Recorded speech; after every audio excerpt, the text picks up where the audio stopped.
राज्य के नाइट स्कूलों के शिक्षक आंदोलन पर है। आंदोलन की वजह है राज्य सरकार द्वारा शिक्षकों के हित संबंधी एक अध्यादेश को रद्द करने का निर्णय लिया जाना।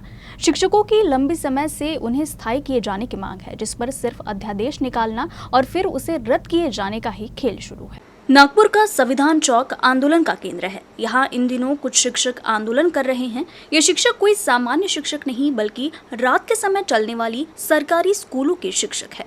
इन स्कूलों में पढ़ाने वाले शिक्षक लंबे समय से उन्हें स्थायी किए जाने की मांग कर रहे हैं। उनकी मांग पर सकारात्मक विचार करते हुए तत्कालीन सरकार ने 17 मई 2017 को एक अध्यादेश निकाला था, जो इन शिक्षकों के पक्ष में था।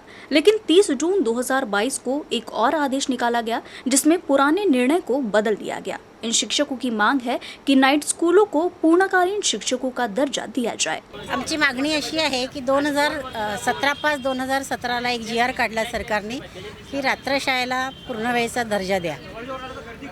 पण 6 वर्ष होऊन गेले त्या GRला, पण अजून काही त्याची अंमलबजावणी झालेली नाही आहे।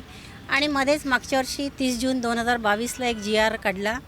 त्या GRमध्ये असं होतं की जे दीड नोकरी करत होते, जे रात्रीला एक नोकरी, अर्धी नोकरी आणि दिवसाच्या पण शाळेत जे होते, जे दिवसाच्या शाळेत 1-1.5 लाख रुपये पेमेंट घेत होते, त्यांना सर्वोच्च न्यायालयाने आपल्या निर्णयामध्ये असं दिलं होतं की त्यांना या नोकरीवरून काढायचं आणि आम्हाला पूर्ण वेळेचा दर्जा द्यायचा। पण तो GR अजूनपर्यंत आम्हाला लागू झाला नाही। आणि मध्येच 2022ला एक GR निघाला, त्यात असं दिलं होतं की त्यांना पुन्हा आमचा 17 मे 17चा GR अधिक्रमित करून तो GR लागू करा।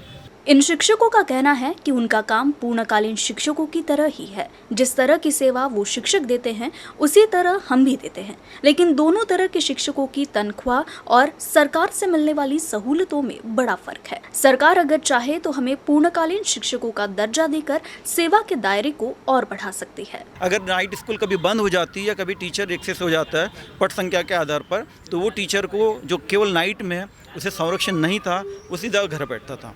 तो इसीलिए हम ये आवाज़ उठा रहे हैं। तो हमारे आवाज़ को 2017 में शासन ने सुना और 2017 में GR निकाला, जिसमें केवल नाइट स्कूल में काम करने वाले शिक्षकों को सेवा संरक्षण दिया गया और डे के प्रमाण में उन्हें वेतन देने का वादा किया गया।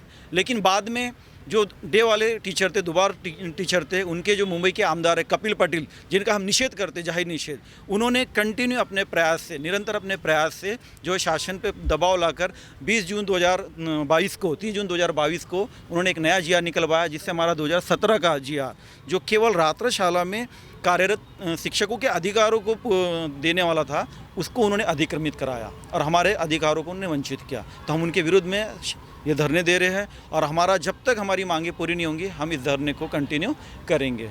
देश में केवल महाराष्ट्र ऐसा राज्य है जहां नाइट स्कूलों के माध्यम से शिक्षा दिए जाने की व्यवस्था है। इसके पीछे का मकसद था ऐसे छात्र जो जिम्मेदारियों की वजह से पढ़ाई छोड़ देते हैं, उन्हें शिक्षा की व्यवस्था उपलब्ध करवाना। नाइट स्कूल के शिक्षकों के मुताबिक उनकी तकलीफ कई तरह से है। इतने साल बीत जाने के बाद भी सरकार उन्हें एक्सपर्ट शिक्षक की श्रेणी में भी नहीं मानती, जबकि उन्होंने वही कोर्स किया है जो किसी सामान्य शिक्षक ने किया है। इसलिए एक्सपर्ट टीचर के तौर पर पूर्णकालीन शिक्षकों की भी नाइट स्कूल में नियुक्ति की जाती है, जिसके लिए उन्हें बाकायदा तनख्वाह भी दी जाती है। इसी तरह से किसी शिक्षक और नाइट स्कूल के शिक्षक की तनख्वाह में बहुत अंतर है।